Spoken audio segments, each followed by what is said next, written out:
Ամռային երգեր խորագրով համերգային ծրագրով Փարոս կամերային երգչախումբը սկսեց իր ամառային եւ աշնանային համերգաշրջանը։ 10 տարուց ավելի է, ինչ հաշմանդամների աշխարհում միակ այս երգչախումբը հանդես է գալիս շատ կարևոր առաքելությամբ։ Դրսևորելով աննկարագրելի կանքյուր, այս մարդիկ ոչ միայն հաղթահարել են ֆիզիկական թերությունները, այլև դրանք օգտագործել ու վերուս տրվաշներն ավելի վառ արտահայտելու մեջ։ Սթիվի Վանդեր, Ռեյ Չարլզ եւ ելի շատ տաղանդավոր մարդիկ իրենց գործով ապացուցել են, որ արևի տակ սեփական տեղն ունենալու եւ զբաղեցնելու իրավունք ունի յուրաքանչյուրը, անկախ ֆիզիկական կարողություններից։ Իսկ մարդու երջանկություն պարգևող գործոններից մեկն անշուշտ սիրելի գործով զբաղվելն է։ Փարոս կամերային երգչախմբի անդամների համար արդեն 10 տարուց ավելի է, ինչ երգարվեստն աշխատանք լինելուց բացի վերածվել է ապրելակերպի։ Թվում է իբրև անձնական շատ կարևոր մի բան կյանքում երգչախումբը, թարապես երգչախմբային արվեստը։ Շատ ուրախ եմ իմ ընկերների հետ ներկայացնել հայկական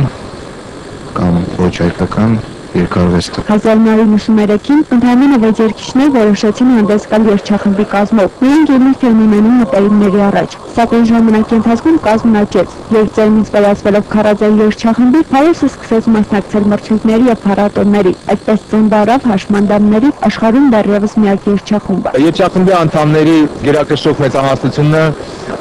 անվասայլակով տեղաշարժվող հաշմանդամներ են եւ այդ առումով այդ երգչախումբը յուրահատուկ է,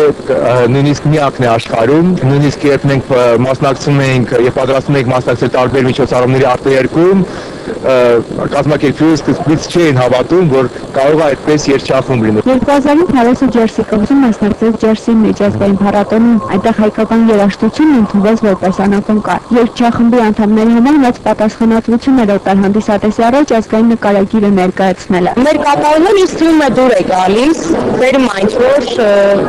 անակնկալի։ Ներկայացվում է մշակույթ, բայց մշակույթը պետք է որակով ներկայացվի։ Ինչքան բարձր մակարդակի լինի որակը, այնքան լավ, իմ կարծիքով։ Միշտ փորձում ենք հավատարիմ մնալ մեր առաքելությանը, այն է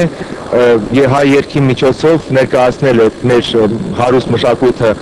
աշխարհին, իսկ Հայաստանում ողջորել հաշմանդամ մարդկանց, որ ապրեն ավելի ակտիվ, ավելի նորմալ, ավելի ստեղծագործական կյանքով։ 2003-ին Իտալիայում երգչախումբը դարձավ «Ձայներ արևի տակ» փառատոնի դափնեկիր։ Փարոս երգչախումբը պատրաստում է համերգների, ինչպես նաև արդեն 3 ձայնասկավառակի թողարկմանը։